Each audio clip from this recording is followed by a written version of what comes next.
The title for today's lesson is Radicals and Rational Exponents. Now, you've heard the word rational before, I'm sure, but it's a word you're going to hear a lot more this second semester. If you don't already know, the word rational, in just a very basic sense, means that we are talking about fractions. So you can think of the words rational and fraction as like synonyms in your head. And for your do now today, what I want you to do is type these problems here with rational or fraction exponents into the calculator. It's just a button pushing exercise and it may not seem very exciting, but we're doing it for a good reason here. So if you don't have a calculator handy, you can just type it into the Google search bar, or you can wait a second and I'll show you on my screen here.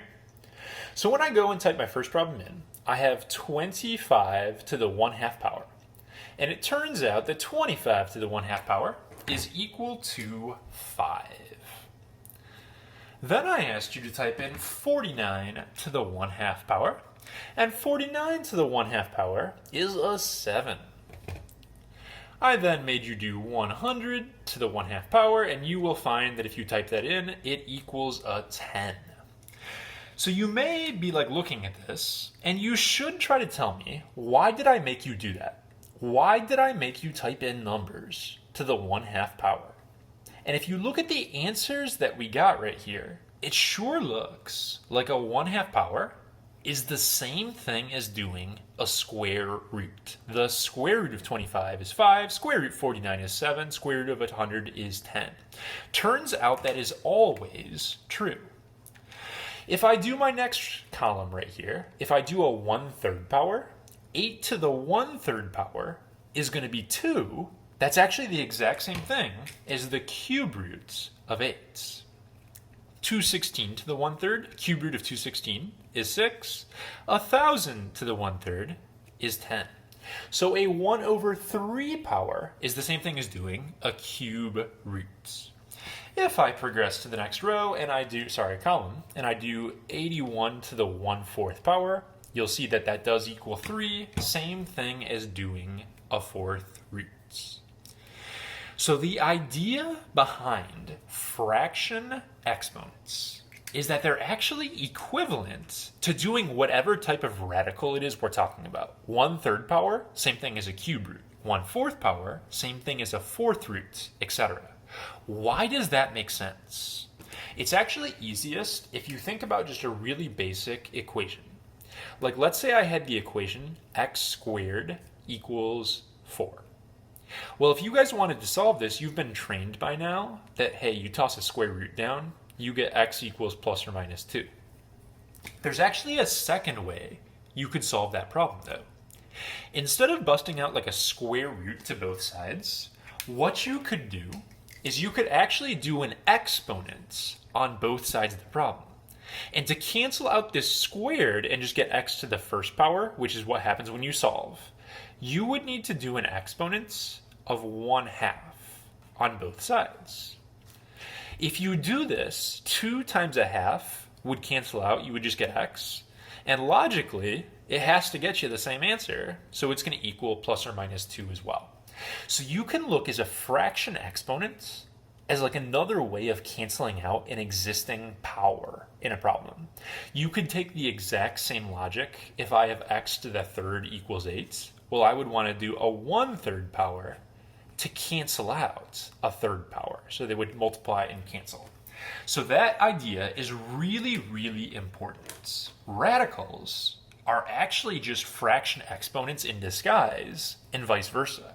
And actually, as you guys progress to higher level math classes, we actually end up liking fraction exponents even better than we like radical signs. By the time you guys get to calculus, you'll do a lot more with fraction exponents than you will with radicals. So our general rule, one thing we're going to want to do is convert back and forth between radicals and irrational exponents. And this is the rule right here. I think it's easiest to go ahead and just label the fraction side. If you have a fraction exponent, the bottom number in that fraction is going to tell you the type of radical or the type of root you're doing. The top number is going to tell you the power that goes with your variable. So if you have x to the m over n, the m represents the power or the exponents, and the n represents the type of root you are doing in the first place. Just like a 1 over 3 was a cube root. So let's practice converting back and forth. And these are super simple problems once you understand your rule. I look at x to the 4/5 power. The bottom number tells me the type of root I'm dealing with. So 4 over 5 means I am doing a fifth root.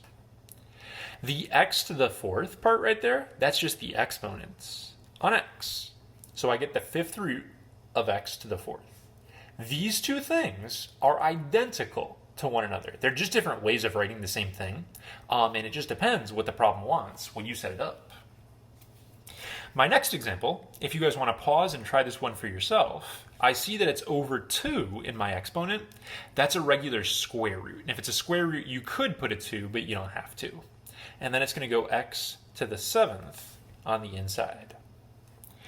On my next example, they have a decimal for an exponent. That's not going to work out so great for me. I would much rather deal with this decimal as a fraction. This is the same thing as 3x. And you should know that 0.75 is the same thing as 3 over 4. If you weren't sure on a decimal, the button for that on your calculator, if you hit math, it's the very first one, fraction. If you do that, it'll tell you what it actually equals. So, kids will usually make a mistake on this next problem right here. The part with the x is totally cool. It's a 4th root, because that's the bottom number in your exponents, and it's x to the 3rd. But people will want to put that 3, this coefficient right here, on the inside. 3 actually has its own exponents of just 1. It's a plain old 3. So actually this 3 needs to remain on the outside of the radical.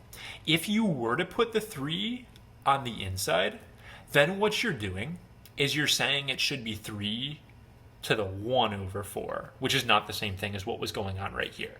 So you got to make sure the number has its own exponent, it stays on the outside. Try out that last one for yourself right here. On that last one, we have to turn negative 1.2 into a fraction that is the same thing as negative 6 over 5. So negative 6 over 5 means that I am doing a fifth root here. So I'm going to have a fifth root, and I'm going to have x to the negative 6.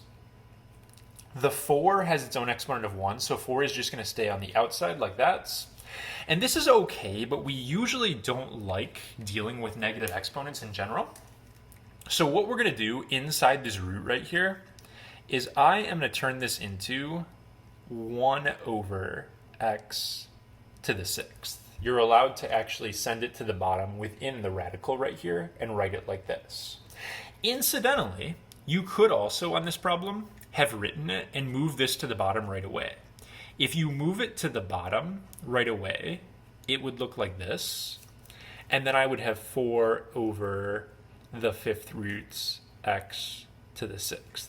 So it turns out that this and this right here actually are equivalent. I'm not going to get too picky about which one of these you guys set it up as. Either one is totally fine. So let's practice going in the other direction now. So now I am giving you a radical, and I'm asking you for the rational exponent. So I want you to write this as a fraction exponent. On my first example, you have to think to yourself, would this be 3 over 5 or 5 over 3 for the exponents? Remember that the type of roots is the bottom. So this is the same thing as having x to the 5 over 3 power. These problems are really fast once you know what you're doing. On to this next problem. Remember that the coefficient has its own exponent, so it's 7 to the 1st power. This is a square root. So what I'm going to have is I'm going to have 7 to the 1 over 2 power, 1 over 2, and it's going to go x to the 8 over 2. If you can reduce or simplify a fraction exponent, you should go ahead and do so. You're allowed to reduce inside of exponents. So my final answer is going to be 7 to the 1/2, and it's going to go x to the 4th power, just like that. Okay? On this next example here, I have a parenthesis and an exponent on the outside, which is maybe a little bit more confusing. I'm going to ignore that exponent for right now and just do this part. This part right here is just x to the first. So I have 1 over 5 for my exponent on that. But then I still have a squared on the outside here. I do need to multiply these exponents together to get my final answer. 1 over 5 times 2 over 1 is going to make x to the 2 over 5. So incidentally, what that tells us is that if you have an exponent, it doesn't matter if that exponent is on the inside or on the outside of a radical. These are actually the same thing. Okay, so now that we've kind of got our head around the basics here for how you convert back and forth, I want to show you guys how you can evaluate some of these fraction powers without using a calculator. Okay? So 16 to the 3 over 2 power. If you type 16 to the 3 over 2 power, I'll go ahead and spoil it for you guys first so we can see what we end up getting. We actually get a 64. That's the same thing as doing 16 to like the 1.5 power. Now the average person has no idea what 16 to the 1.5 power is. It's it's beyond people to do decimal powers. But it actually applies to the rules that I'm teaching you guys right now. So what I want to do with this is show you guys how you can evaluate certain fraction powers without having to rely on your calculator. The first thing I'm going to do with this problem is I'm actually going to separate my exponent into 2 pieces. I'm going to break this up into just the denominator part, the 1/2 power, and then I'm going to do a 1/3 power on that. Why am I allowed to split up the exponent like this? Well, if you multiply this together, it's just going to make 3 over 2 again. You're actually allowed to do this in either order. So I could have done it the other way, where I'm like, oh, I'm going to do the inside or the numerator first, and then do the 1/2, because this still makes 3 over 2. The thing about this blue one here, I have no idea what 16 to the 3rd power is. It's a real big number. So that is not going to be super fun for me to do in my head. This green problem, though, actually isn't so bad. 16 to the 1/2 power is the same thing as saying the square root of a 16. Well, the square root of 16 is just 4. And then I'm going to do that 4 to the 3rd power, which equals, as we know, 64, which is what the calculator ended up telling us. So, pretty sweet trick to show your friends. You guys want to tell them, oh my gosh, I know how to do exponents that are decimals in my head. It's really impressive. They're just going to love it. So you can show that to your friends at home. Let's practice a few more. On my next example here, I got myself a 125 to the 2/3 power. When you do these, you have to make sure you separate it and do the fraction part before you do the whole number part. It just makes it easier in general. So I'm going to break this off into the 1/3 power and then a squared right here. If I multiply those together, it's still 2/3. The cube roots of 125 is just 5. So I have to do 5 squared right here, and 5 squared is 25 for my final answer. Turns out that 125 to the 2/3 power equals 25.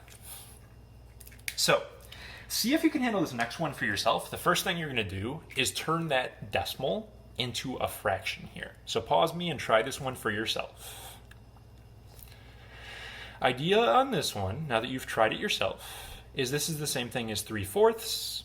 I want to make sure I do the 4th root part before I do my exponent part. The 4th root of 81 is 3. 3 to the 3rd is a 27 for your final answer. And we have one more like this to practice on. For this next one here, same sort of deal. Generally, it's better to do the radical part first, and then after that, we're going to do the top part. Cube root of a fraction, remember that means you just do separate cube roots to both parts. Cube root of 1 is still 1. Cube root of 8 is going to be a 2. So that takes care of that part. I still need to evaluate this. Remember that a negative exponent on a fraction basically is going to flip your fraction over. So these numbers end up switching sides. I have 2 over 1, and that's going to be to the positive 5th power. You should get an answer of 32. So that is all stuff you could type on your calculator. And naturally, not all problems work out nice. I have to pick like certain numbers to make them work out good. But it's good practice for you guys to get used to how those fraction exponents actually do work. These next 2 problems right here, I want to illustrate something for you guys, just straight up using the calculator this time. So we're just going to button push and see if we can figure out what's going on here. So looking at this problem, I first ask you to do negative 16 to the 3 over 5 power. Negative 16 to the 3/5 power is some nasty decimal, negative 5.27-ish. Then I ask you to do negative 16 to the 3/4 power. And if you type in negative 16 to the 3/4 power, the calculator freaks out. It just says error. It's not going to let me do it. So my question for you guys, why would the calculator let me do this, but not let me do almost the exact same thing right here? 3/5 power was cool. 3/4 power, evidently, was not. So give that a little bit of thoughts before I spoil it right now. Why can you do this one, but not this one? The issue ends up being you have to think about these as radicals again. This one right here is the same thing as a 4th root. 3 over 4 is a 4th root. Doing the 4th root of a negative is bad news. You can't do it. Doing a 5th root on a negative is no big deal. This one's allowed. You can do this problem right here. You cannot do an even root on a negative. So you have to always, when you're dealing with these fraction exponents, keep in the back of your mind the fact that they actually are radicals. And what type of radical, even or odd, actually does make a difference in if you can do the problem or not. Final skill for this lesson. We've already learned how to do problems with exponents, simplifying exponents, blah, blah, blah, all that add, subtract, multiply stuff I taught you about earlier on last semester. Turns out all of that stuff still works when you have fractions for exponents. The only thing is that when you have fractions, sometimes the math takes a tiny bit more effort. So if I look at this problem here, I have my top part set up. I need to add those 2 exponents because they're side by side. But when you add fractions, you do need to get a common denominator. So my first move in this problem is to get a common denominator because I am trying to add fractions together. When I do that, I'm going to get 8 over 10 and 15 over 10. The top part is going to make x to the 23 over 10 power. You just add these together, but adding fractions requires a common denominator. On the bottom, I need to multiply these 2 exponents together. And when you multiply these 2, you're just going to do tops and bottoms. That's going to make x to the 6 over 5 power. So I need to subtract these 2 things. When you divide, you're supposed to subtract your exponents, but I do need to get a common denominator first. I'm going to make this into something over 10. So I have x to the 23 over 10, and I have x to the 12 over 10. So for my final answer, I just subtract those exponents. I'm going to get 11 over 10 for my exponents. So your general add, subtract, multiply exponent rules still totally apply when your exponents are fractions. So earlier on, 2 videos back, 4-2, we talked about how when you multiply and divide, they need to be the same kind of radical. Here I have a 4th root times a 3rd root, a cube root. We would not be able to simplify this using our rules from a few videos back. But actually, now that we understand that these are really fraction exponents in disguise, we still can do something with this problem. This first guy right here is the same thing as x to the 1/4 power, 1 over 4. Then I've got x to the 2 over 3 power. And then once you convert them into rational exponents, you can go ahead and just do regular exponent rules to set this problem up. So I'm going to add the exponents together. Gotta put them over 12 to make that happen. So I have x to the 3 over 12. I have x to the 8 over 12, meaning my final answer is x to the 11 over 12 power. And you can go ahead if you want to and turn it back into a radical. Either way would be fine. But just realize that radicals can be turned into fraction exponents and simplified that way.